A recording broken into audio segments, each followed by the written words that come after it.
조합제 TV 시청자 여러분 안녕하십니까? 10월 31일 저녁 6시입니다. 10월 31일 10월의 마지막 날이기도 하고 이제 만추로 넘어가는 길목에서 드디어 미국이 문재인 정부의 대북 지원, 대북 사업에 대해서 제동을 거는 장치를 하나 마련했습니다. 유엔 대북 제재를 준수하는 남북 협력과 관련해 가지고 긴밀한 조율 강화 등을 위한 새로운 워킹그룹 설치에 한미 양국이 합의했다고 국무부가 발표를 했습니다. 로버트 팔라디노 국무부 부대변인은 언론 브리핑에서 지금 한국을 방문 중인 스티븐 비건 대북정책특별대표가 청와대 외교부 통일부 등의 한국 카운터파트들을 만났다면서 이번 방문의 목적은 최종적이고 완전하게 검증된 북한의 비핵화를 달성하기 위한 외교적 노력들을 논의하기 위한 것이었다고 하고 워킹그룹 구성도 이런 노력의 일환이라고 설명을 했습니다. 이번에 취해진 워킹그룹 합의는 비건 특별대표와 그의 팀이 이 그룹을 이끌게 될 것이다. 한국에서는 새로운 워킹그룹이 비건 특별대표와 이도훈 외교부 한반도 평화교섭본부장이 상호 파트너를 이루면서 운용될 것으로 관측되고 있다고 합니다. 왜 이런 장치가 필요하느냐 하는 것은 그동안 여러 번 설명드렸다시피 북한의 비핵화는 제대로 이루어지지 않고 있는데 한국이 북한이 비핵화를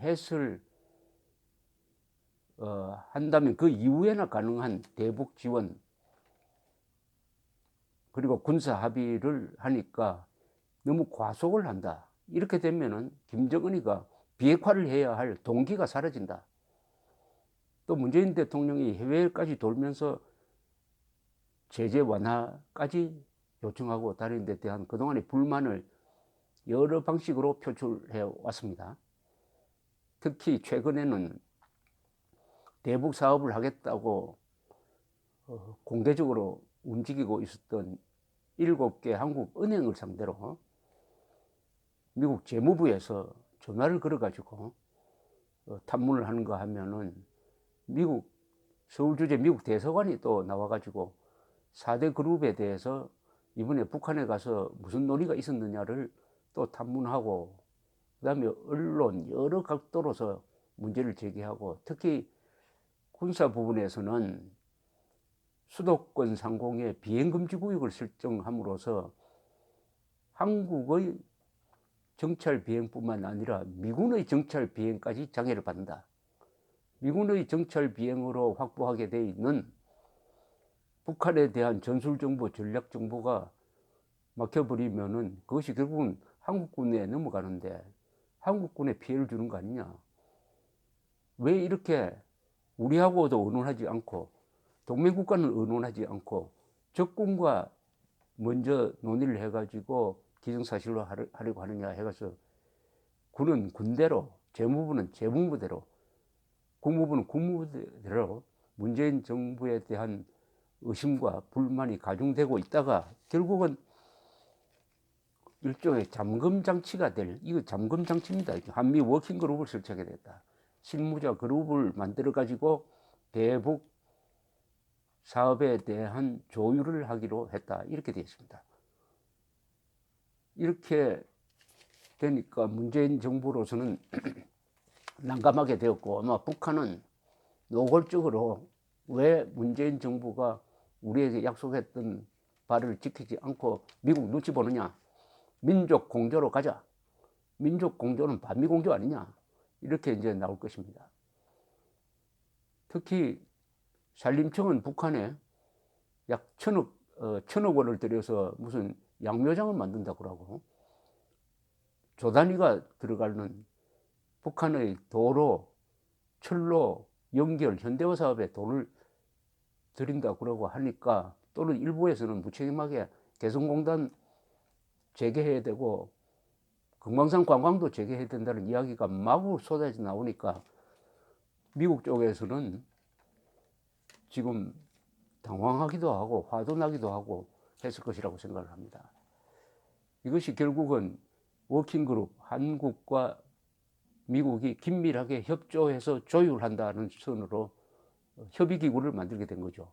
그러나 사실상 협의기구지만은 이게 잠금장치라고 볼 수밖에 없는 게, 미국은 그 협의에 동의하지 않을 힘이 있습니다.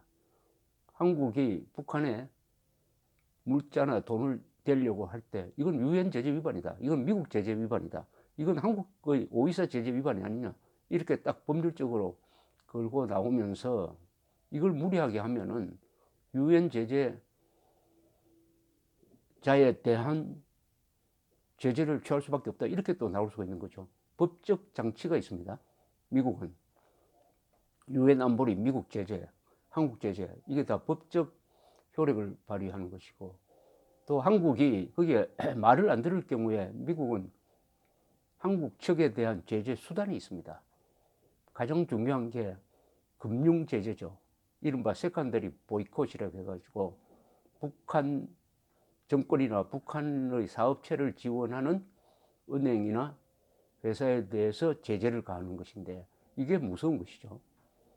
이번에 4대 재벌기업 그리고 7개 은행에 대한 재무부와 주한 미국 대사관의 탐문 또는 조사는 만약 계속 이런 식으로 우리와 협조하지 않고 유엔 제재를 위반하면은 미국이 독자 제재를 하겠다, 금융 제재를 하겠다는 암시였다고 생각이 듭니다. 이렇게 압박하면은 문재인 정부인들 어떻게 할 수단이 없게 되는 것이죠. 세계에서 대외 의존도가 가장 큰 경제를 가지고 있는 나라가 일본도 아니고 중국도 아니고 한국입니다. 한국 경제의 운명은 국제 시장과 연결되어 있고 미국이 주도하는 금융 시스템 속에서 기능을 하게 되어 있는데, 세컨더리 보이콧이라는 것은 다른 게 아니고, 은행일 경우에는 미국 은행과 거래하지 못한다, 달러 결제를 할 수가 없다, 이렇게 됩니다. 한국 은행의 외환 결제 수단이 90%가 달러입니다. 달러 거래가 막히면은 문을 닫아야 합니다. 이렇게 딱 명줄을 쥐고 있는 미국인데, 그동안 미국은 이런